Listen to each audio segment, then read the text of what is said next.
지난 추석 연휴 때 방영되었던 오징어 게임이라는 한국산 드라마가 넷플릭스가 방영되는 전 세계 80여 개국에서 시청 순위 1위를 기록하는 등 정말 엄청난 열풍을 불어일으키고 있습니다.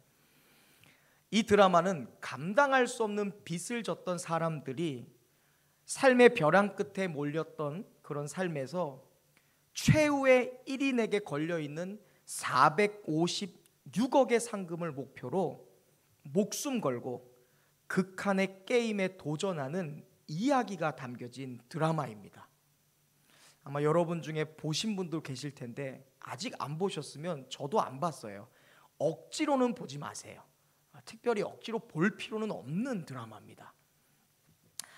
이 데스게임에 참가한 456명의 사람들, 그러니까 한 명당 목숨값으로 1억이 책정되어 있는 거예요. 이 456명의 사람들은 게임에서 지면 그 자리에서 처형을 당합니다. 총살을 당하든지 화장을 당하기도 하고 심지어 불법으로 장기를 적출당하기도 합니다. 그래서 이 드라마에서는 참가자들이 서로 살아남기 위해 나보다 강해 보이거나 이번 경기에서 이길 것 같은 사람들에게 접근해서 빌붙기도 하고요, 수시로 팀을 바꾸는 등 서로 속고 속이는 일들, 그리고 배신하는 일들이 계속해서 반복됩니다. 그런데 그 드라마 중간에 이 깐부라는 말이 나와요. 깐부. 극 중에 이 주인공인 이 앞에 보이시는 할아버지와 저분은 누구죠? 이름 대해서 갑자기 배우 생각이 안 나네요. 이정재 씨죠. 이정재 씨가 기운 역할을 했고요, 이 옆에 있는 할아버지가 이 게임의 최고령 참가자인 일남이라는 역할을 했는데, 이 두 사람이 게임에서 살아남기 위해 서로 간에 이 계약을 맺습니다. 그게 깐부라는 계약이에요. 제가 어렸을 때는 이 깐부라는 것을 깐보라고 했거든요. 저희 동네에서는 이 깐보라는 것은 일종의 동료라는 겁니다. 한 팀을 뜻하는 은어예요. 우리 옆 사람과 인사해 볼까요?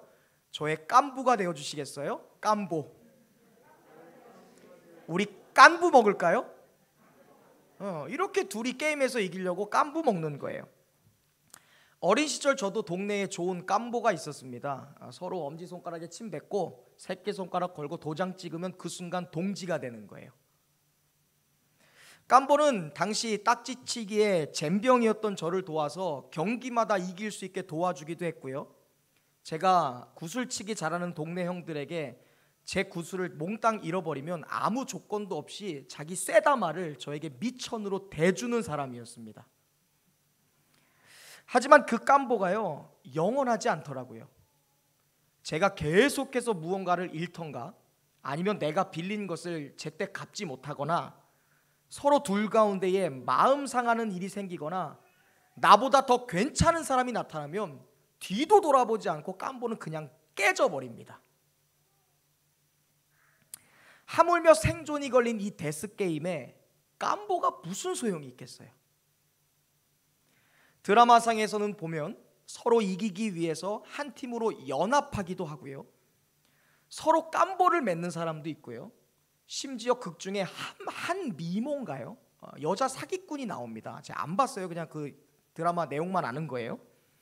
이 한미모라는 여자는 자기가 이 게임에서 살아남기 위해 힘을 가진 조폭에게 자기의 몸을 팝니다. 그러면서 절대 나를 배신하지 말라고 자기의 몸을 팔고 그 사람과 연합을 해요. 하지만 이 게임에서 그 깐보 연합이 영원하지 않아요. 이제 더 이상 456억의 돈이 문제가 아니라 모두가 죽고 나만이 살아남아야 이곳에서 살아나갈 수 있기 때문에 그래요. 네가 죽어야 내가 유일한 1인이 돼서 살아남는 생존 게임이 되는 거예요. 저는 이것을 보면서 이 오징어 게임이 유니버스라는 생각이 들었어요. 우리가 살고 있는 작은 우주예요. 정말 세상을 그대로 축소해 놓은 작은 세상의 축소판입니다. 무한 경쟁 사회에서 살아남기 위해서는 그 누구도 믿을 수 없고 그 누구도 안전하지 못하다라는 것을 이 드라마가 우리에게 보여주는 거예요. 그런 의미에서 오늘 우리가 읽은 본문은요, 여러분, 너무너무 중요한 말씀이에요.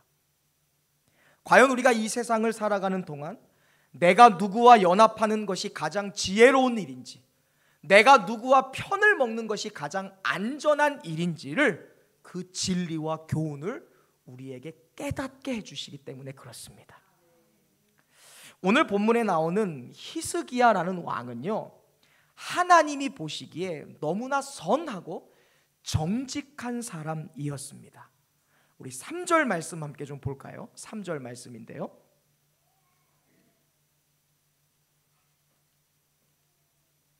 자, 우리 함께 같이 읽어보겠습니다. 3절, 요 말씀 아닌데요, 요건 이따가 보고요. 그냥 여러분 성경으로 한번 찾아볼게요. 제가 이게 브레이크가 안 걸리네요. 한영이 안 돼 있나? 자, 3절 말씀 한번 성경 찾아서 읽어보시죠. 읽어보겠습니다. 시작.